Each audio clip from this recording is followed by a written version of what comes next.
बड़ अपडेट बदलिबो मंत्रिमंडल दिल्ली फेरी बड़ घोषणा कले राज्य सभापति केंद्र नेला निष्पत्ति एमानंकु मिलिबो पद। गत किछि दिन धरी राज्य रे मंत्रिमंडल संप्रसारण ने चर्चा जोर धरिथिला। मोहन तांको मंत्रिमंडल रे बड़ धरणर अदल बदल करि पारंती बोली सुनिबाकु मिलुथिला। केवल अपेक्षा थिला केंद्रीय निष्पत्ति को आउ उपरु ऑर्डर आसीबा परे ही दायित्व बंटा जाइथांता।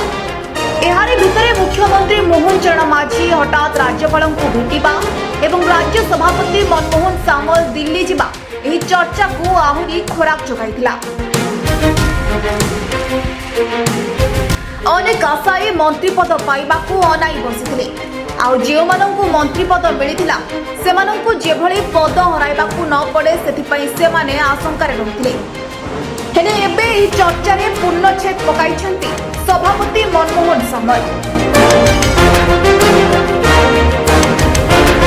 दिल्ली रू फेरिबा परे से मंत्रिमंडल संप्रसारण को नै एक बड़ कथा कहि मंत्रिमंडल अदल बदल नहीं कौन आलोचना होई नथिबा कहिसेंती राज्य बीजेपी सभापति।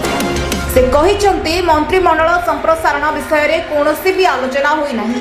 दलर विभिन्न सांगठनिक विषय रे कथबार्ता होछि। खूब शीघ्र दलर नुआ सांगठनिक कमिटी गठन हेबो। ठीक समय रे निगम पदवी पूर्ण कराजिबो। तेबे मनमोहन को कथारू यह स्पष्ट जे मंत्रिमंडल संप्रसारण निश्चय हेबो, किंतु एबे एने सर्वसम्मुखरे कौनसी तथ्य प्रकाश करने को बारण कर। गत 4 दिन धरी दिल्ली गस्तरे थिले मनमोहन। दिल्ली रे दलीय संगठन एवं संभाव्य मंत्रिमंडल पुनर्गठन समेत विभिन्न प्रसंग में मनमोहन बीजेपी हाईकमांड आलोचना करिपारती बोली चर्चा हेउथला। अन्यपटे शनिवार संध्यारे भुवनेश्वर में पहुंची राज्य बीजेपी प्रभारी विजयपाल सिंह तोमर। आउ से आसीबा परे एबे मंत्रिमंडल रे परिवर्तन करा जाई पारे बोली आभास मिलुछि। ब्यूरो रिपोर्ट दिन रात टीवी।